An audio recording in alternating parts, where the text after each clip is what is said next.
So I'd like to start off by asking you all to consider something. What is it that you know about learning objects today? And what is it that you could know about learning objects tomorrow? I'm hoping that today is going to give you all a chance to maybe think about something and do something differently in the future. These are just some ideas. But before we get started, I'd like to recap on some of the very basic principles and core principles around learning objects. But this recap isn't going to last long before we get into the ideas, I promise you. So for all you learning and development professionals out there, I'm going to try not to bore you. So learning objects. I refer to them as LOs quite often. They're very small. The key concept about a learning object is its reusability. The idea is once you have a learning object and you build a learning object, then you can reuse it in lots and lots of different ways for different target audiences. Lots of people call them micro-learning or learning nuggets, bite-sized learning. Anything small, it seems to suit the modern learner. If you come from the YouTube generation, your attention span is very small. How many of you are lost already? And you can use learning objects for both synchronous and asynchronous delivery. So if you're in a classroom or if you're doing a webinar with people live, you can use them. And if you're completely offline, doing some remote distance learning, learning objects are useful for you then as well. One of the other fundamental concepts around learning objects is that you can create a learning object, and then you should be able to get lots of different output types from that learning object. So for example, if you had a piece of content, you should be able to get your PDF documentation, your Word manual, your PowerPoint, your e-learning, the films, an interactive simulation. And the concept is that you create that learning object once. You edit your learning object once, and then you can go away and keep on reusing it in lots and lots of different ways.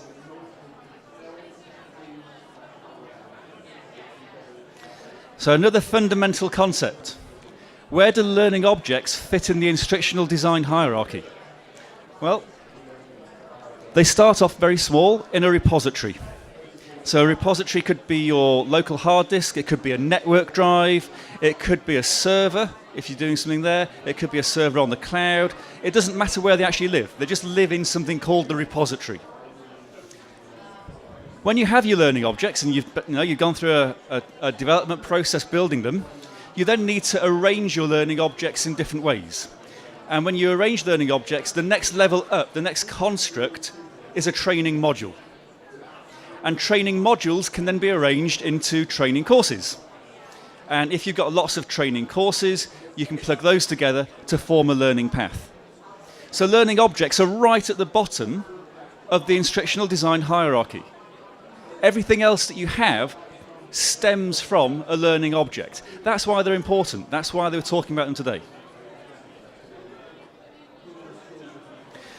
Because learning objects are small, when you build your training courses, you're going to end up with a lot of them.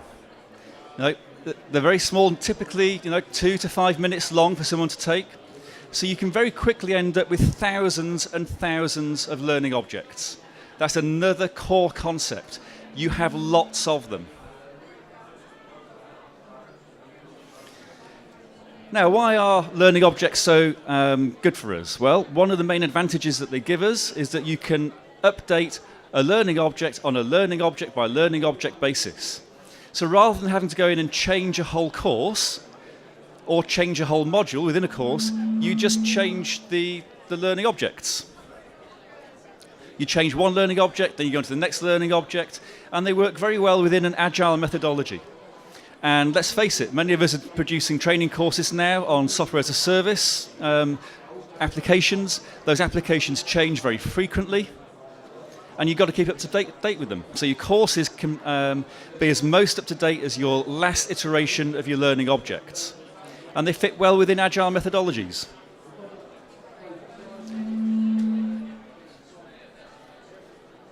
So that's the basics. I said I wouldn't bore you along with the fundamentals of learning objects. So we use them to teach people stuff, right? But can we use them in different ways? And I think so, yes. So this talk today is really about a few different ideas, 3 different ideas, around how you can use learning objects in different ways. How can you get more from your learning objects? I'm not going to teach you here about how to develop them. I'm talking about how you use them. So, idea number 1. Now, don't get scared by this slide. It looks a bit intimidating first, and the title might also scare you. How many have heard of SCORM? Probably most of you. How many have heard of AICC? Hands in the air? 4. Okay.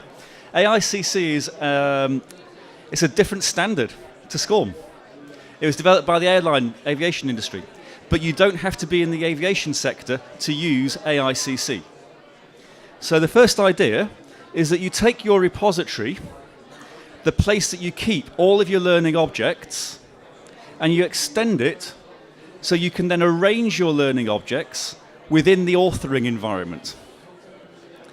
Because at the moment, most people using SCORM have got a learning management system, and that learning management system is where they publish the SCORM packs to.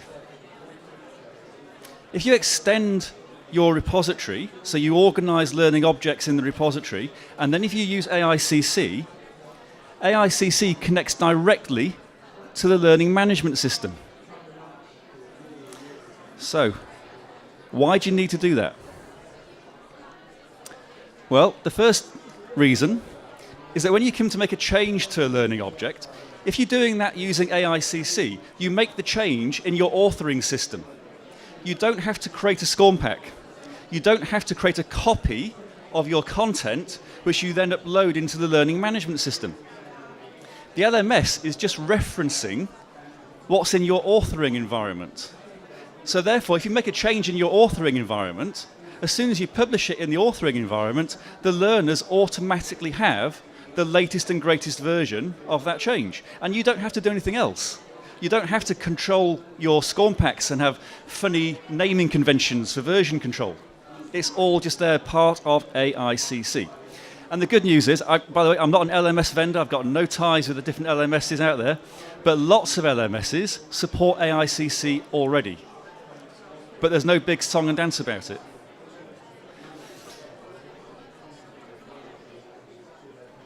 By the way, this also applies to XAPI. Have you heard of Tin Can? The proper name for Tin Can is XAPI. So AICC was developed before Tin Can came along, before the XAPI, and it addressed lots of those issues years ago. So first idea, use AICC.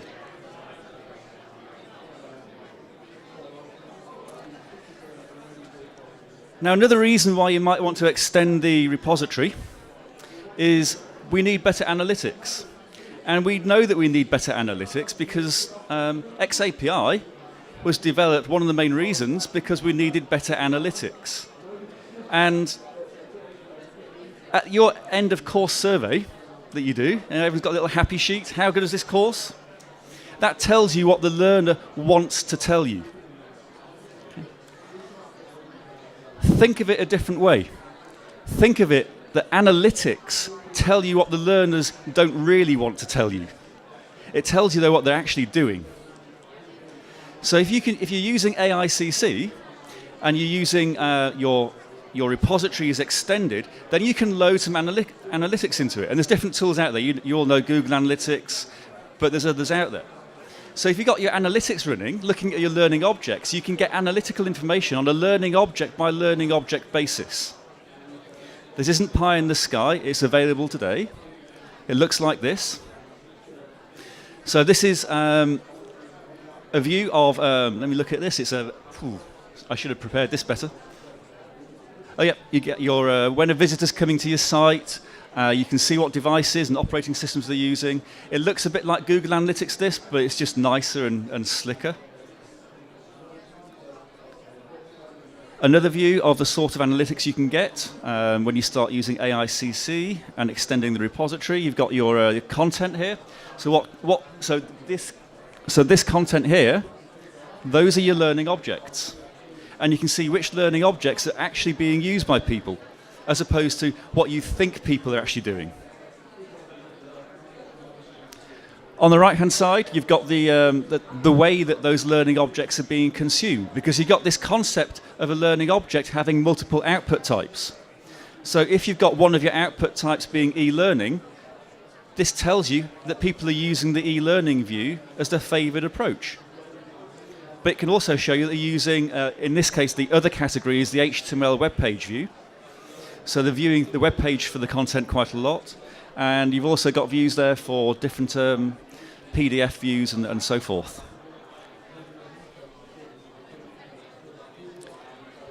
Another view of the analytics extended beyond the repository. So analytics, great. That's it. That's idea number one. Hope that was okay. Idea number two. I said at the start, learning objects are small, they're granular, and you have lots of them. And content curation becomes a bit of an issue when you've got lots and lots of things to organize. You think it's bad organizing 100 training courses. Try organizing 1,500 learning objects or 2,000 learning objects. It can get quite difficult. So your job as L&D professionals, part of it is content curation. You're all librarians, you're all museum curators.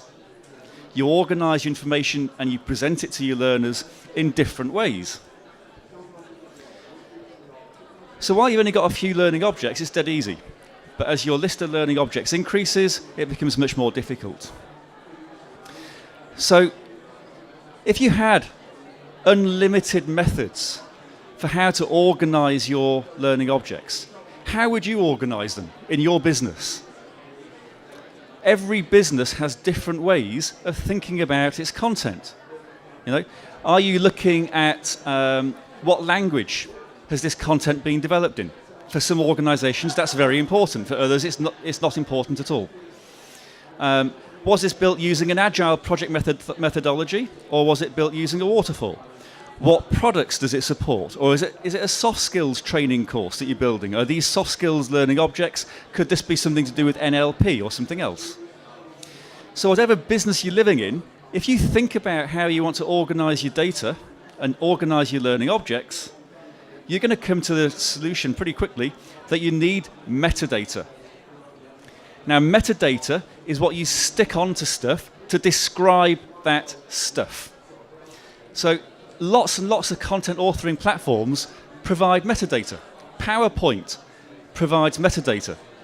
But that metadata is standardized by the authors of PowerPoint, Microsoft. They standardize what you can actually tag that PowerPoint presentation with.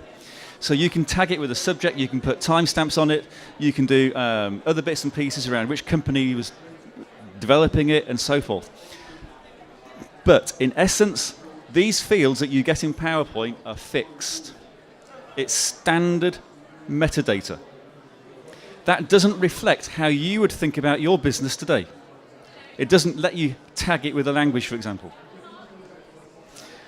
So you need a tool that lets you have custom metadata. And again, there's lots of tools out there. I'm not going to plug anyone in particular.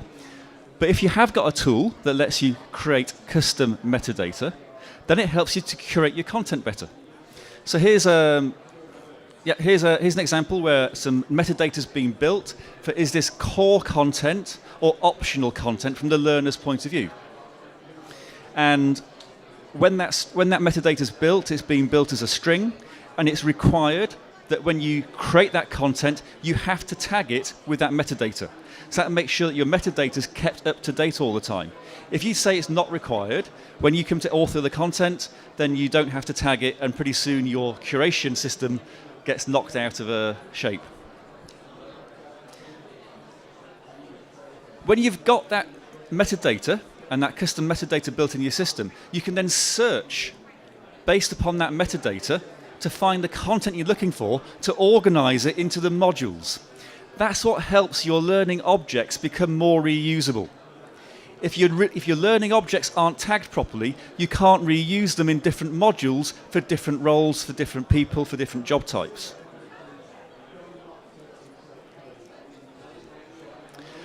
Okay, so this is a real life example. This is one of my clients who had a problem, and metadata is the way that we solve the problem. So we're working in an agile project methodology, and we're building learning objects hand over fist. There's loads of them. And these learning objects in the agile methodology are being built in sprints. Now the problem was that as you go through the sprint, up here, there was no way for the development team to let the instructional designers know that, hey guys, this bit of functionality has now been built. You can go ahead and you can start doing some training courses around this screen, around these processes or whatever. And the way that you solve it is you create metadata. So in every stand-up Scrum meeting, they look at all of the learning objects they want to build, and they just set a ready flag as a metadata tag. As soon as that's ready to create content, the instructional designers can go away and create the content for it.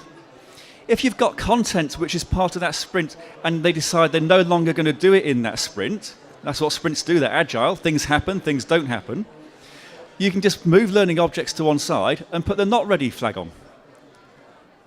They're going to come back and develop some more things around that bit later. Here's another example of how custom metadata can be used and how metadata can be used in projects. So this is moving away from Agile now to a waterfall-based methodology. But what we've got on the left-hand side in the first graph here is a workflow.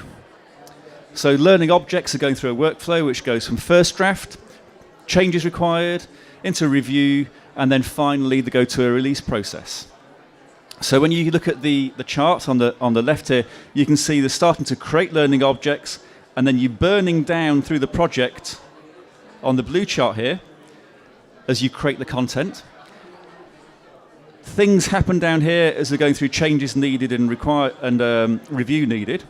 But the pink chart shows you how fast you're creating your content. This is telling you how fast your development team's working on a learning object by learning object basis. And you can see in that time slot there, January the 6th to March 13th, this particular team built 133 learning objects. So if you know what your team can do in terms of its production workload, then you know how fast they're going to get through the pipeline of all the jobs. So your resource management activities become a bit clearer and easier to do as well. Another view of the standard metadata. This is all standard, by the way.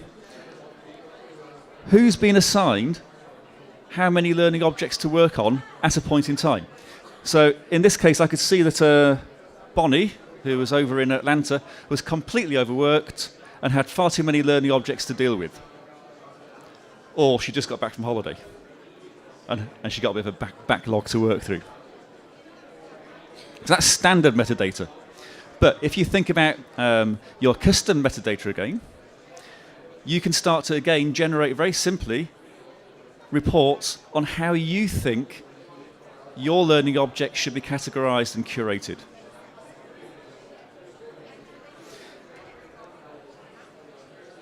Okay, that's idea number 2. Idea number 3. So how many people here have ever been involved in support desks? Yes, a couple. Okay, good. So support desks, we get involved with them in different ways. We hate interacting with them. Yeah? Because you call my local support desk, I call them, I get put onto hold for 20 minutes. Eventually somebody deigns to answer the phone. I ask them my question, and the support agent doesn't know the answer. So I kind of get a bit frustrated. So he escalates it. He passes it on to his buddy, who's level 2 support. And I sit and hold again for another 20 minutes, waiting for level 2 support to get to me. And that annoys the crap out of me. And if he doesn't know, it goes to level 3. Each time it gets escalated up through the process, the cost of handling that support ticket goes up and up and up. And there's different studies out there. These are just some indicative prices. I've seen that for safety critical applications, I've seen costs of up to $3,500 per ticket. Now, how many support tickets are coming into your organisation? Loads of them. So if you take the number of support tickets you've got and multiply it by the cost of those support tickets, even as an average, you end up with a great big fat number. If you can stop just 10 to 15% of those support tickets being raised, then you're saving your support desk a fortune. Learning objects can help you do that. So what you do is you take your learning objects and you populate a knowledge base on a support desk system with the learning objects and the content of those learning objects. This is one from Freshdesk. This is a pretty standard bit of software out there. What you've got on the left-hand side here are learning objects. So somebody's come along and they're looking to raise a support ticket, and they've put the word root in, and it's suggesting now to the learner, to the support person, to the person raising the ticket, it's suggesting answers to them. So they can click on it and self-service their own answer. This is the modern way of support. This is the way that support desks are going, because it saves them money.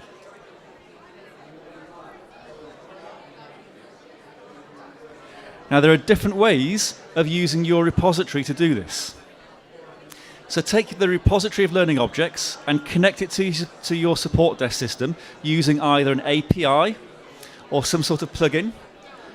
You can even copy and paste your content across, or just email it in. With Freshdesk, if you've got an article, if you've got a learning object, you can take the HTML view of that learning object and just email it to the support desk.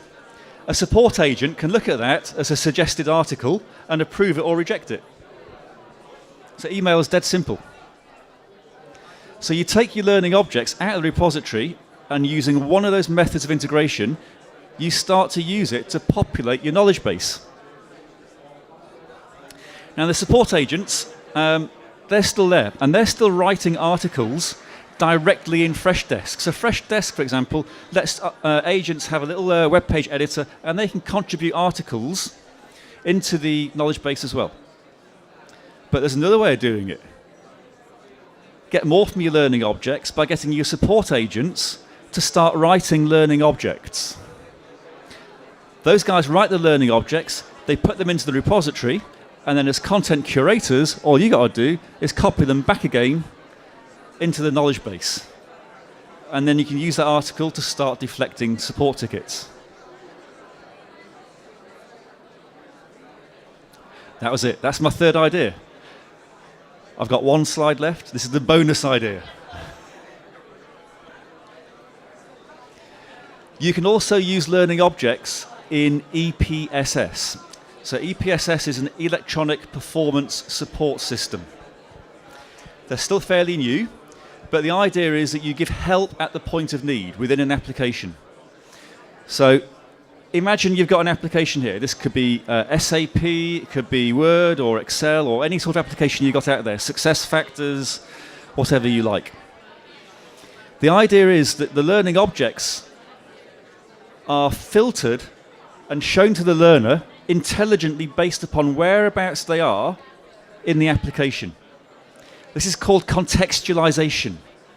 So you give some context to your learning objects.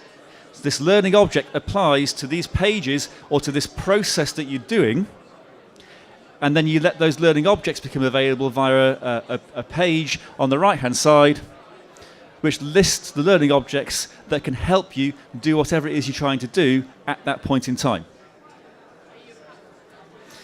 So that's it. 3 ideas with a bonus one. Open the floor now to any questions.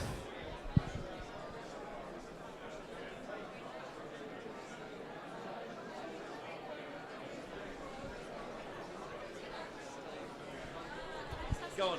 Don't be shy. Oh God. Let me just a second.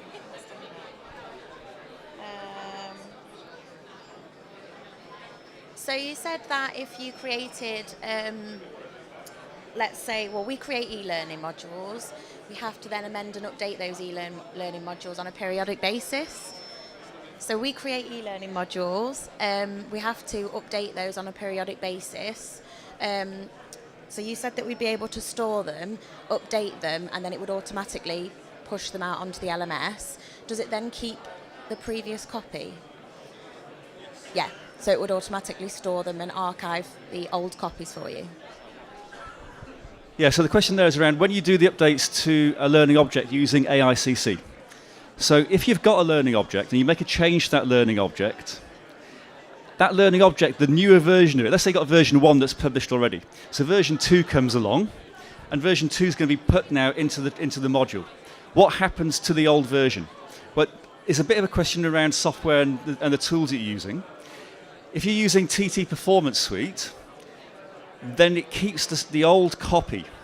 So you have version 1 in the repository still, but that's tagged with metadata showing that it's in an unpublished state. Okay. Version 2 is live and published with the same metadata tag. So that's how the AICC integration works there, making sure you only have the most up-to-date content in the module. Yeah? Okay. Any more questions?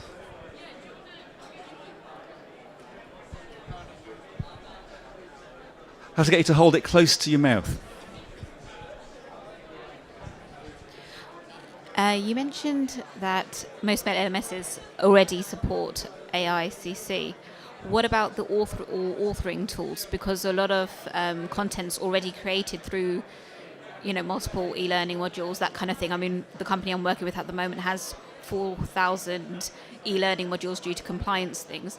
They're not going to be able to necessarily invest to then redo it into a new authoring or a new way of breaking that down. So what's your suggestion on there? Is it possible to then get this level of detail?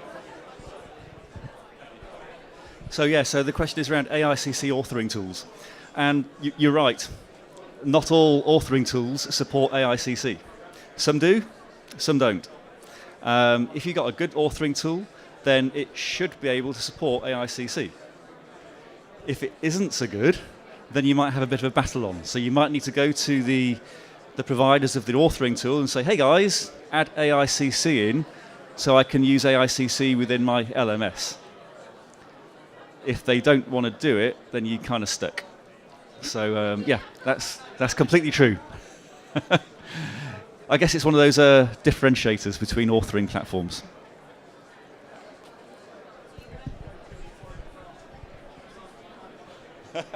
Sorry, walking back again. Can you name any authoring tools that do currently support it, like the main? Yeah, TT Performance Suite supports it. TTS.